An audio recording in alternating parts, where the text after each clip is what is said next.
अस्सलाम वालेकुम दोस्तों, जैसा कि आपको पता है कि यूके के अंदर जो लॉज और रेगुलेशंस हैं इमिग्रेशन के हवाले से वो दिन ब दिन काफ़ी ज़्यादा चेंज होते जा रहे हैं। तो पिछले दिनों मैंने आपको एक अपडेट भी दी थी जिसके अंदर ये मैंने आपको बताया था कि जो केयर होम के वीज़ाज हैं 11 मार्च से उनके अंदर भी कुछ ना कुछ तब्दीलियां आने जा रही हैं। तो जिसमें से सबसे बड़ी तब्दीली वो ये थी, जो गवर्नमेंट ने बताई थी कि डिपेंडेंट वीज़ा जो है वो केयर होम वाले वो अपने साथ अप्लाई नहीं कर सकते, यानी उनके साथ जितने भी डिपेंडेंट्स हैं इंटरनेशनली, यानी पाकिस्तान, इंडिया या कहीं में भी आपके बच्चे हैं या बीवी है, आप उनको यूके में नहीं लेके आ सकते। लेकिन आज इस वीडियो में आपको बताता हूँ कि आपके पास अभी भी एक लास्ट चांस है, आप अपने बीवी बच्चों को एज एन डिपेंडेंट अपने साथ यूके में लेके आ सकते हैं। यूके इमिग्रेशन की नई अपडेट के मुताबिक 11 मार्च 2024 के बाद से केयर वर्कर्स जितने भी हैं वो अपने साथ अपने डिपेंडेंट्स को यूके में नहीं लेके आ सकते। अब इसमें दो क्वेश्चन है, एक तो ये तो कंफर्म हो गया कि जो भी लोग 11 मार्च 2024 के बाद से यूके में आएंगे केयर होम वीजा पे अपने साथ डिपेंडेंट्स नहीं लेके आ सकते।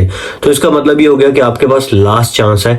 अगर आप केयर होम वीजा पे यूके आने का प्लान कर रहे हैं या आना चाह रहे हैं तो उसको आपने हरी अप करना होगा। हरी अप जैसे भी करना वो तो आपको खुद पता होगा, लेकिन ये जो डेडलाइन है इसका मतलब ये है कि इसके बाद आप अपने साथ अपने बीवी बच्चों को डिपेंडेंट्स को यूके में नहीं लेके आ सकते। लेकिन एक और इसमें एक सवाल ये भी पैदा होता है, क्योंकि यूके गवर्नमेंट ने पहले ये कहा था कि जो भी लोग ऑलरेडी यूके के अंदर है, जिस पुराने रूल के ऊपर वो यूके में आए हैं, उनके ऊपर फैमिली का रूल पुराना वाला ही इंप्लीमेंट होगा। यानी कि अगर प्रीवियस अपडेट को देखा जाए तो उसके मुताबिक अगर कोई भी केयर होम वर्कर जो है वो 11 मार्च 2024 से पहले यूके में आ गया है तो वो अपने साथ फैमिली और डिपेंडेंट्स को बुला सकता है, लेकिन 11 मार्च के बाद भी बुला सकता है क्योंकि वो पहले से यूके के अंदर आ चुका हुआ है। इस रूल को अपडेट होने से पहले से वो यूके के अंदर आ चुका हुआ है या पहले से उसने स्विच कर लिया हुआ है। अगर उसके पास 11 मार्च 2024 से पहले ये वाला वीजा मौजूद है तो उसके बाद भी वो जब चाहे अपनी फैमिली को डिपेंडेंट्स को बुला सकता है। पुराने प्रीवियस जो अपडेट थी उसके मुताबिक ये है, लेकिन नई अपडेट के मुताबिक ये है कि 11 मार्च 2024 के बाद डिपेंडेंट्स यूके में केयर होम वाले नहीं बुला सकते। बाकी जितने भी वर्क वीजाज वाले हैं वो बुला सकते हैं,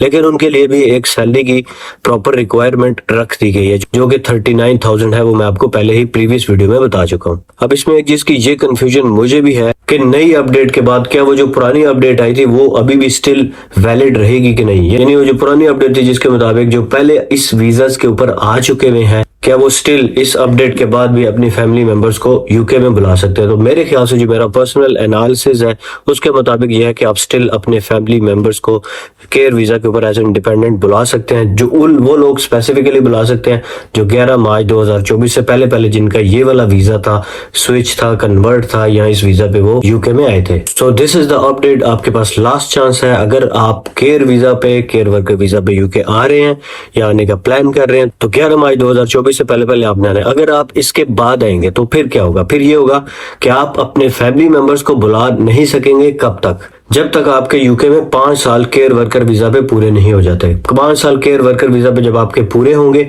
तो फिर आपको ILR मिल जाएगी। ILR यानी जिसको PR भी कहते हैं। PR मिलने के बाद आप अपने फैमिली मेंबर्स को फिर भी बुलाने में आपको मुश्किलात आ सकती हैं, क्योंकि उसकी रीजन ये है कि जो नई अपडेट है उसके मुताबिक अगर आपके पास ILR है तो आप अपने स्पाउस को यूके में बुलाने के लिए को फिर भी एक मिनिमम सैलरी की थ्रेशोल्ड की रिक्वायरमेंट है, जिसको 38,800 यानी कि 38,800 पाउंड सालाना जब तक आपकी सैलरी नहीं होगी तो आप अपने फैमिली मेंबर्स को, डिपेंडेंट स्पाउस को आप यूके में नहीं बुला सकते। तो जब आपके पास 5 साल बाद ILR वाला रूल हो जाएगा तब आपको मिनिमम इतनी सैलरी का थ्रेशोल्ड करना पड़ेगा।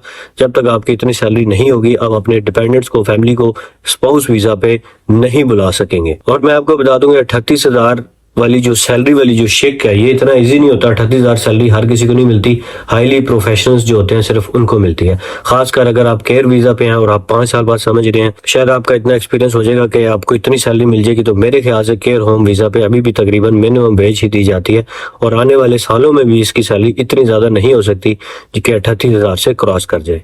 तो ये थी एक अपडेट जो आपको बतानी लाजमी थी। Thank you everyone for watching. मिलते हैं अगली वीडियो में। खुदा हाफिज।